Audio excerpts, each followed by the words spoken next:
Welcome back. I decided to do this week's video on Sam.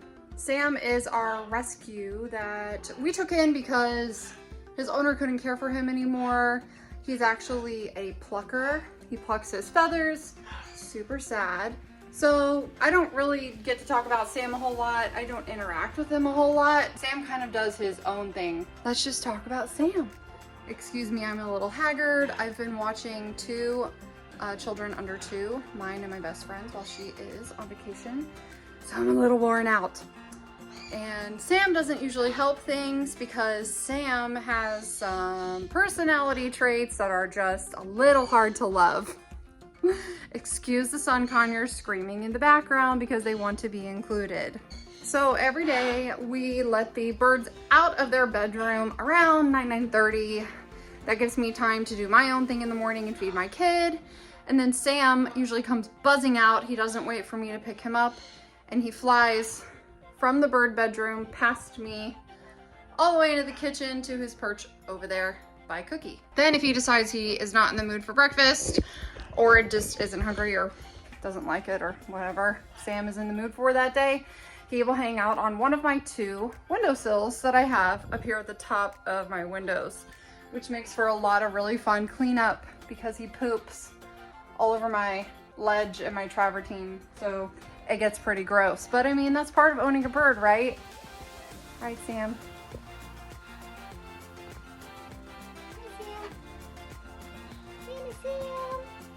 For those of you that are unfamiliar, we actually adopted Sam from a gentleman who went through a divorce, and he was unable to interact with Sam anymore for about 2 years. Sam sat in his cage pretty sad, so he actually started plucking out his feathers due to that stress. And it is a studied fact that birds in the wild do not typically pluck their feathers, so this behavior is extremely abnormal and restricted to birds in captivity. If your bird is plucking its feathers, it could have a number of problems. Sam's was that he was depressed and lonely, probably.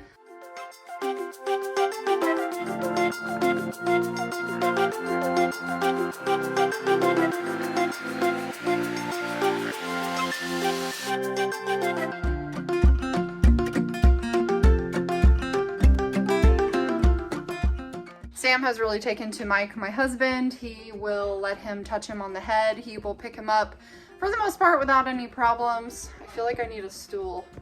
You're so tall up there, Sam. And he will actually talk to Mike. He says hello and a couple of other things that we can't quite understand. So Sam has funny little habits that he does throughout the house, like that motion.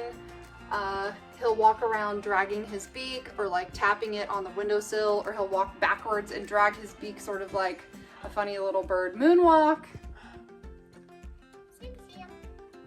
I get up there and clean it pretty good, like, I don't know, every now and then. I'm not very good about it. You can see that he's actually gotten quite a bit of down feathers back. He's looking really good. He does have the random occasional feather that grows in, sticking straight out of his wing. But that's okay. We still love you, Sam, even with your oddities. Let's talk about those oddities, though. So first of all, if I can find the video, I'll share it with you. Sam has a girlfriend. For those of you who are unaware, no babies yet, but our Pomeranian Lily is Sam's best friend. And when she's in the house, they hang out mostly right around here, but you know, dogs will run all over the place. Sam is on the floor the entire time. And he sits with her, follows her around. If our dachshund, Parker, gets too close to Lily, Sam will chase him away. Yes, Cookie, nobody forgot about you. But Sam will bite the other dogs if they try to play with Lily because he takes that as aggressive behavior. He's just kind of like funky and territorial when it comes to Lily. So, to each his own, right? I think they're a pretty cute pair. If you pick Lily up, which she's a pretty decent sized little dog, Sam will like jump on top of Lily while you're holding her, and if you're not careful, he will bite you. But otherwise, he just sits on top of her, and she was very uncomfortable in the beginning, was very unsure about Sam, this bird, mostly because you have to understand when you have dogs and parrots, it's important to stay on top of them 24/7 when they are interacting with one another, because your dog can very easily crush your bird injure your parrot, and that's something that I don't want to have to deal with, mostly emotionally, because that would be pretty horrific, and I would just feel very irresponsible as a bird owner that I let something like that happen. So my dogs are very well aware that they should not be messing with the birds or touching them if they happen to land on the floor. For the most part, my dogs stay outside.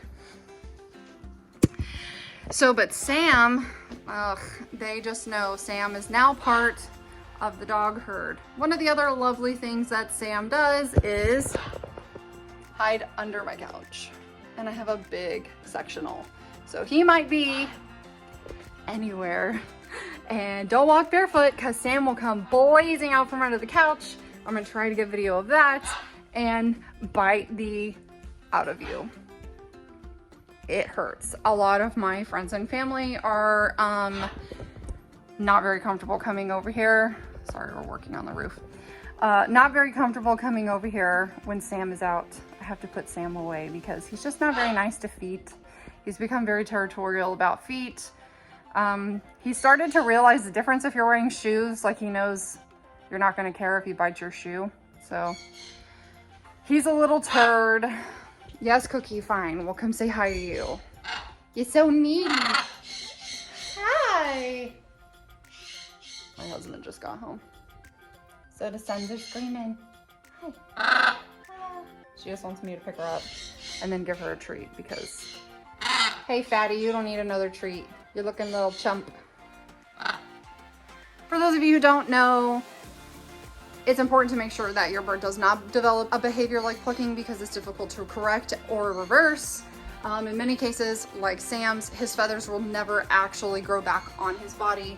So you can see, my job, Sam. He protects this like it's his nest. It's great. I've tried putting stuff up here to keep him off the windowsills and he won't come down.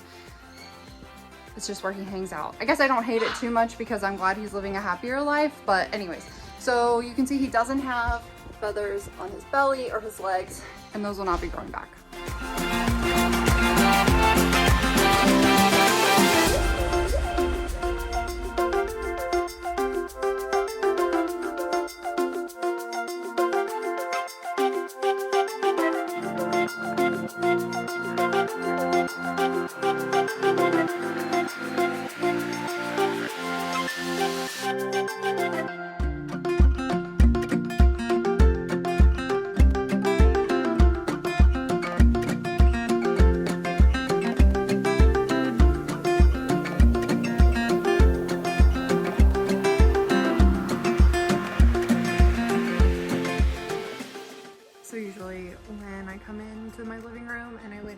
To take a nap, Sam will fly down on the floor, and that's when he goes under the couch.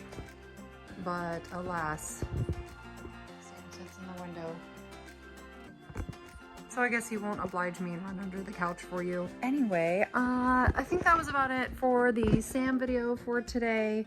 He really has improved so much. I will include some photos here that we took back in the day when we picked up Sam. The photos that I show on my computer were from February 20th, so I'm assuming it was right about that time, which is crazy because COVID hit about a month later. So we've had Sam for 1 year and 1 month, and the vet gave him a clean bill of health when we went last year. We've been combating some issues with his grooming habits because he's not using his preen gland, which is at the base of his tail, which all birds have.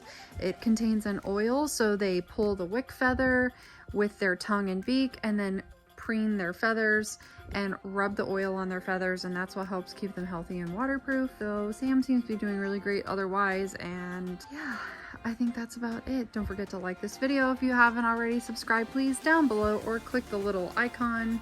It's either over here or over here because I don't know which side of the video it's going to be on. It's either here or here. Our little watermark that I created. And hopefully I will get another video out for you guys next week. Take care. Bye.